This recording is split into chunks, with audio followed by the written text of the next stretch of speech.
In this video, we are going to talk about some of the best investments I've made when it comes to the tools I use all the time to put together the builds that you see on the channel. I'll go over my top 5 tools I recommend everybody has who's into this stuff, and I'll take you on a tour of every single tool that I own, show you my setup, and talk a little bit about how much I use it, why I have it, and if I recommend it or not. The best way to support the channel is by becoming a member of the kit page, where I provide discount codes and links to everything I talk about on the channel. Huge thank you to the sponsors of the channel, Guns Online. Thank you. I have an exclusive code for them here, and of course Optics Planet. Use this code at checkout or use the better code on the kit page. So let's start with my top 5 favorites I use all the time. These aren't in any particular order, as I consider them all equally important with one another, even though they do all have varying prices. The first is not really a tool, but I'm putting it in this category because of how important it is in my opinion. I'm speaking about, of course, my Workbench. This is the place where most of my tools live and are organized, and I personally believe if you don't have a way to organize your tools and a designated place to work on things, it makes everything 1,000 times harder. My entire setup is designed for ease of use and efficiency, so that's kind of how I've put things together. I picked this up on Amazon. This exact one is linked on my kit page. It's been absolutely fantastic. I highly recommend you get a Workbench. This one has a built-in LED so you can see what you're doing, a custom wall to hang tools, a drawer for more organization, and a solid spot for your vise, which happens to be the second thing I highly recommend you have. My vise is from Real Avid, and though it may not be the strongest option out there, for the money it does more than enough when it comes to working on guns. I don't want to downplay it though. This is still a really strong and capable vise, but I probably wouldn't use it for heavy lifting or automotive stuff. It has its own purpose and it's fantastic at what it's made for. I just know if you don't have a vise right now, you will be blown away with how much easier it is to work on things when you can set it in a vise and have both of your hands free to do what you need to do. You'll definitely want to get their upper and AR-15 vise blocks, both of which I use constantly for removing muzzle devices, swapping barrels, assembling full builds, and all that. Highly recommend. I love this thing. Next up, I'll go into a group of small tools I'm going to pile all together, as they are relatively inexpensive and easy to purchase together. First, I have a Milwaukee bit set with all the common sizes and bits that are used, as well as this torque adapter from Fix-It Sticks to make sure I get things in spec. In order to use the bits, you'll need to have a multi-bit screwdriver, which makes switching to different bits super easy. I'd also say it's important to have a hex key wrench set, as you'll occasionally need a skinny long hex in order to get the job done. Then it's always good to have a pair of needle nose pliers along with some kind of adjustable option. I would also say that having a silver or light blue and a black Sharpie is very helpful, along with a punch set, which I use quite a bit. With all of this, I do pretty much 80% of the assembly of my guns. You really don't need much. They're just basic tools that most people already have. If you want to bundle pretty much everything you need into one, you can just grab a Fix-It Sticks Pro AR-15 kit, which is super expensive but has pretty much anything you could need when it comes to bits and other tools for building. I bought everything I talked about before getting this kit, so I still use the cheaper stuff all the time, though I do love Fix-It Sticks. They made a very good product that I do recommend. Next, I recommend you have a larger, more capable wrench, along with a breaker bar and torque wrench for assembling or disassembling AR lowers and muzzle devices. That's pretty much what these are used for all the time. And really, that's pretty much the majority of the tools that I'm using all the time. It's really not a ton, but they are all very important, and it's way more frustrating not having the right tool for the job. So I would say if you want to make your life a lot easier, all the things I listed, if you get those, you will be taken care of. In this next portion of the video, like I said in the intro, I'm going to walk through all of the tools that I have so you can see everything I own and why. Okay, so now what I'm going to do is walk through everything one by one. You can see everything that I have, how I organize it, and so forth. So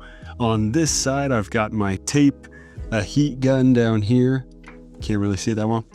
And then a bunch of different things. These are pretty much all for suppressors and muzzle devices for the most part. Here you have the things that I showed in the video, a couple more things like a file, a hacksaw, and a armorer's wrench. I also have hammers throughout and I didn't really talk about those, but that's all right. These are kind of helpful. This is I forgot what it's called. Armor's block. I don't know. These are pretty helpful though, for punching out pins and stuff. You got some brushes here. That's where I keep my lineup of, I've got some cleaner and gun oil there. And then this is where I charge random batteries, my radio, stuff like that. On this side, I have my knife sharpener, some storage with a Glock slide that I'm going to be reviewing at some point, and then, everything else. Inside of my drawer here, I've got a bunch of different chemicals that I use, like Loctite, gun butter, some greases, different things like that when assembling ARs. I've got some more rock set, some more gun butter, and then more punches on this side, some more punches here, and then just some random tools that I use. You got Q-tips, a ruler, knives, a flashlight, scissors, a level. This is actually a really nice thing. Super helpful to have. It's for leveling your optics. So when you can attach this one to the actual gun and that one goes on top of the optic, and you can make sure you're flat. We've got batteries in here, spare parts like castle nuts and end plates, and then random parts throughout. Got a bunch more Milwaukee pieces here, some picks and various T-style heads. Come in handy. That's where I keep my little box. It's got everything in it. And then I got all of these dividers from IKEA. So you just pick whatever dividers you want. On the bottom section here, I keep some more random things. This is like a sight pusher. You got shotgun tools here, some microfiber cloths, just like random extra stuff. I don't really touch that often. But yeah, that's the majority of what's in my drawers. And then I've got these two cases. These come in handy for multiple different reasons. This is the Real Avid Armor's Master Kit. I don't use this thing a whole ton, but when I do use it, it is very helpful. So we've got a bunch of different punches in there, a nice little Armor's hammer / wrench. We've got a master bench block, and then we've got a handguard removal tool and a torque wrench that is different than the one that I have over here. I kind of like this one better. So all really cool, kind of expensive, but worth it. And then over here, also from Real Avid, we've got another torque wrench with all of these different heads that allow you to torque down pretty much whatever you're working on when it comes to an AR and more. So both of these combined, very helpful, very nice to have. Are they necessary? I wouldn't necessarily say they are super necessary, but they are super nice to have. Down on the side here, I keep my bucket full of dirty rags, as well as spare parts to my vise. And that is all these holders that allow me to hold different things like AKs. This is the AR part that you guys saw. And I've got a couple more of those in there. I've got some Midwest Industries blocks, pretty much the same thing as this, only it's Midwest Industries. Kind of like these though, they're nice. I've got a bunch of chargers up here, and that's really all I keep up there that's important tool-wise. But that's pretty much it. This is the Workbench. It is extremely helpful to have.